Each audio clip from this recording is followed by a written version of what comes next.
it was going to be okay. And believe it or not, this is day 8 on our drive from Edmonton up through BC, through the Yukon and Alaska. This has been the best sleep. I woke up so rested and actually very comfortable, even on this like spring frame. It was really, really nice sleeping in here. And Ryan is just out having a shower in the creek. I just finished doing that, so I'm ready to go. We're just gonna pack up. The helicopter's coming in a few hours, so we just want to be ready for that and spend the last couple hours out here exploring.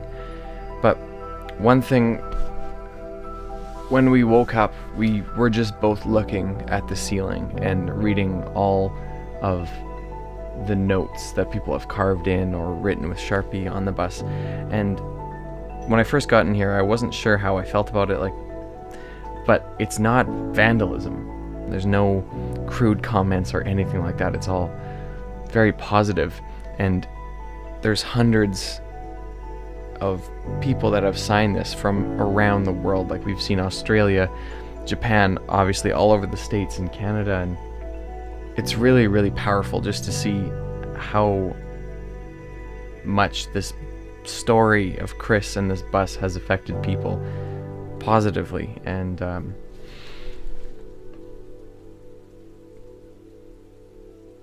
yeah, and it's just so quiet.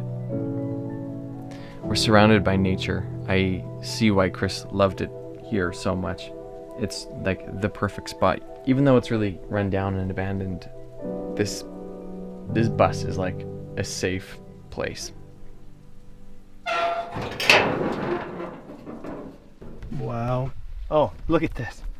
You know what? This is why they dumped the bus. This tire went flat, so they probably couldn't haul it properly anymore. The steering was, yeah, look, the steering is pulled to the right.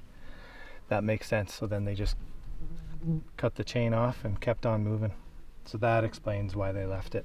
We did go for a walk and we explored some of the surrounding areas, but it's just, there's so much incredible energy around this bus. We've honestly just been at the bus and just exploring, going through things and talking. We've had some like really deep conversations.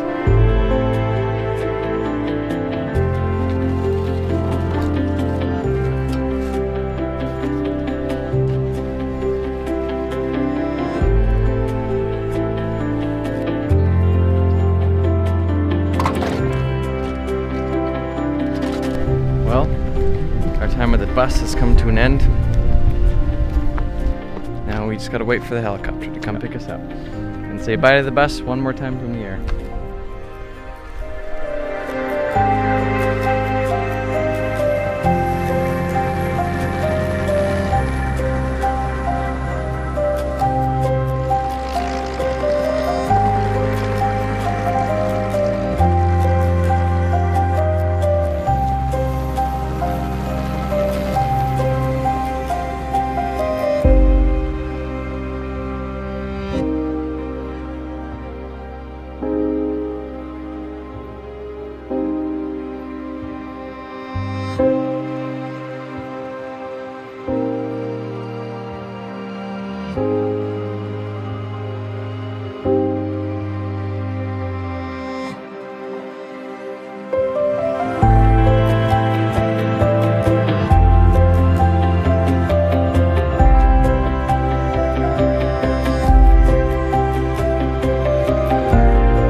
Chris's story, I think a lot of people can relate to it, and just the idea of needing to get away from the rat race, getting away from civilization, and just like coming down to the bare essentials.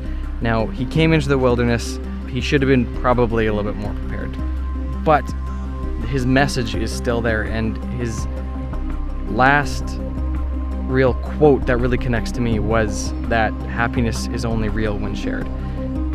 And that is very, very powerful to me, and the fact that I'm actually here with Ryan to share this with, going through the pages of the journals and seeing what his parents wrote and what people from around the world wrote and finding these like old artifacts that Chris actually used. We just look at each other and we're just speechless.